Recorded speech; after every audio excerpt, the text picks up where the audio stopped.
Aí a gente entra na necessária revisão das rubricas de folha de pagamento, uma vez que hoje o E-Social é o grande Big Brother nessa situação, né?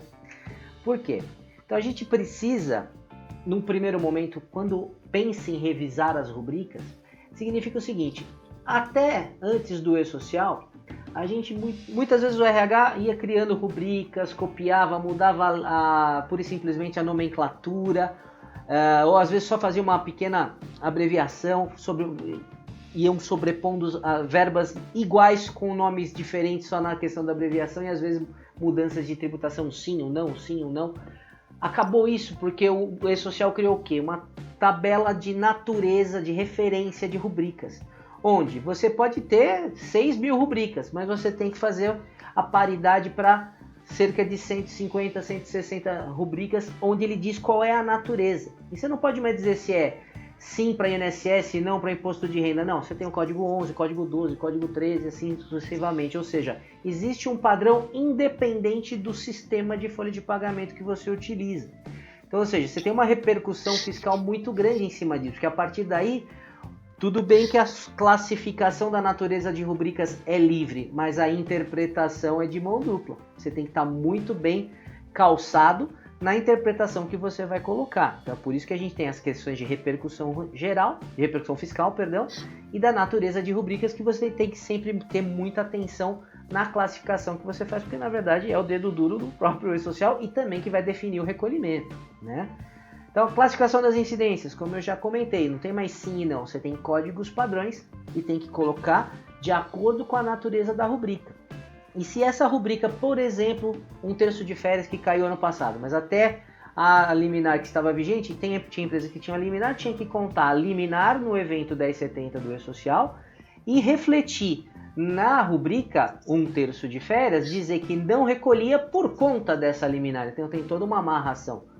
Inclusive com os códigos e as informações do processo, né? Exatamente. Era obrigatoriamente ter que colocar os processos. E se você simplesmente ela colocava não, sem informar o processo, você está dizendo para o fisco, batendo no peito e falar não tributo.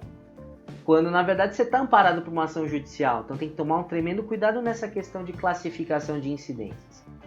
Por consequência, você também tem que aperfeiçoar os seus controles internos, porque não dá para sair criando verba a bel prazer, né? Necessariamente precisa da criação e de um colegiado nesse sentido dessa criação. Não assume a coisa sozinha, você tem que necessariamente chamar o gestor de RH junto com o assessor jurídico, etc. Porque existem também muitos pontos polêmicos. Imagina aquele expatriado, por exemplo, que está acostumado a ganhar em dólar por ano, uma remuneração anual onde está a casa, a escola das crianças, os esportes das crianças, a empregada doméstica, etc. Então ele vem com um pacote fechado para cá. Aqui no Brasil tem que abrir por mês. E aí, tributa ou não tributa? Lanço ou não lanço?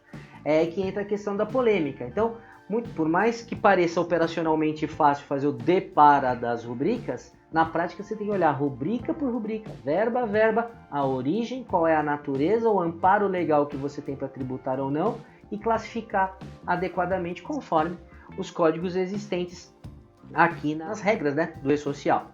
E por fim, você tem que pensar o seguinte: ao fazer a classificação das incidências nos trâmites do E-Social, por consequência, você já está dizendo para ele o que tributa e o que não tributa e ele já te devolve via DCTF Web a guia pronta para pagamento.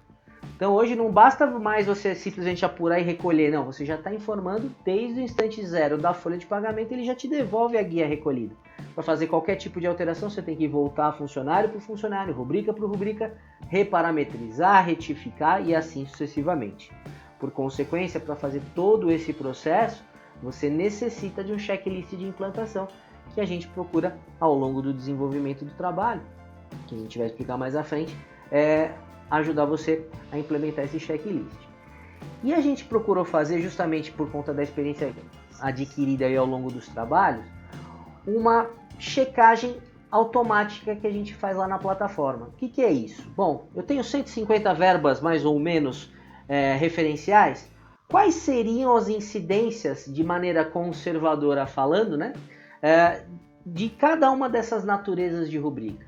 Então você me dá a tua tabela de rubricas que você mandou para o social, compara com a nossa, a gente te entrega os potenciais ajustes, o que está aderente e o que não está aderente. Ou seja, você recebe aqui esse material que a gente está ilustrando aqui justamente para nortear o seu trabalho, e isso é feito de maneira automática lá na plataforma, que daqui a pouco a gente explica para vocês.